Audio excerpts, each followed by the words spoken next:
عندي سؤال بس لجماهير الزمالك الجميلة والإعلام الزمالك اللذيذ. هو أنتوا زعلانين من أشرف بن شرقي ليه؟ ادوني سبب واحد. أنا مش لاقي سبب واحد إن أنتوا تزعلوا من أشرف بن شرقي.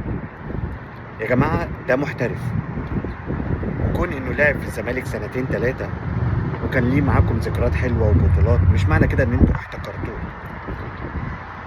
أشرف بن شرقي كان في إيديكم تاني، كان المفروض يجي لكم الصيف اللي فات وانتوا اللي ضيعتوه او في الانتقالات اللي فاتت.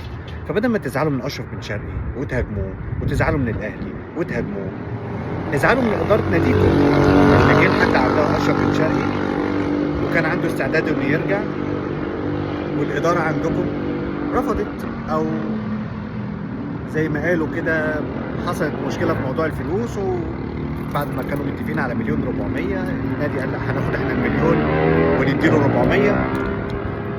مواويل كده ملناش فيها. بس اللي انا مستغرب له انتوا ليه بتهاجموه قوي كده؟ يعني هو الراجل اختار مصلحته وحاول يرجع نادي الزمالك، ما قالش لا.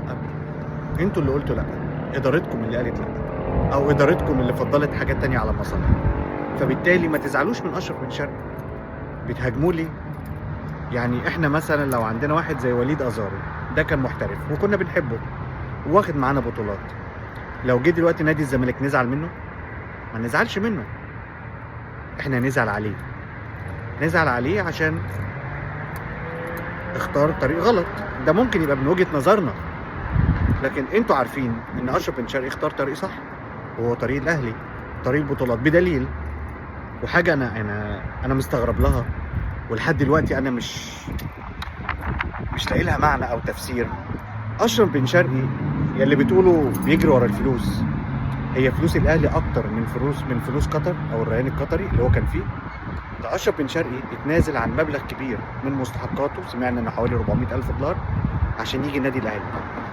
ده لو لاعب ابن النادي الاهلي او من ناشئ النادي الاهلي قليل قوي قوي قوي لما تلاقي حد يعمل كده. يعني انا مستغرب، هل اشرف بن شرقي من زمان، من ايام ما كان بيلعب في الزمالك او من قبلها، كان بيحب النادي الاهلي للدرجه دي؟ انا مش عارف بصراحه. واحد حارب اداره نادي كانت عايزاه والمدرب عايزه، وعمل معاهم مشكله وقال لهم انا هدفع، انا الشرط الجزائي هدفع باقي مستحقاتي مش عايزها اتنازل عنها عشان خاطر بس يجي النادي الاهلي في الانتقالات دي.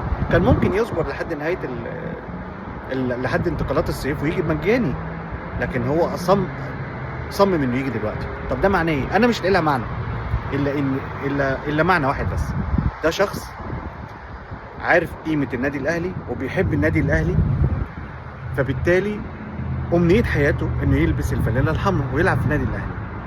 فانا بس طلبي من جماهير الزمالك الجميله والسوشيال ميديا بتاعت الزمالك الجميله واعلام الزمالك اللذيذ، بلاش هجوم على اشرف بن شرقي. بلاش هجوم على اشرف. ليه؟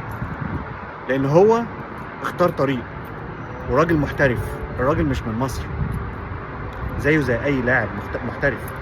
فبالتالي الغلط من عندكم انتوا، فما تبقاش الغلطه من عندكم انتوا وتيجوا بعد كده ايه، تهاجموا اللاعب وتهاجموا اداره النادي الاهلي وتهاجموا جمهور النادي الاهلي. زي بالظبط امام عاشور لما رجع من الدنمارك جه عليكم وقعد شهر كامل او شهر ونص بيحاول يرجع تاني الزمالك، وادارتكم اللي رفضت. اسباب بقى ماديه، اسباب مش ماديه، ملناش علاقه. فالسوق احتراف وشطاره، والنادي الاهلي باصص لمصلحته. في ناس كتيره بصلها ان هي مصلحه مكايده. انا هقول لكم ان دي يعني ان دي صفقه مكايده. انا هقول لكم ان دي صفقه، يعني صفقه ذو روحين، صفقه بروحين.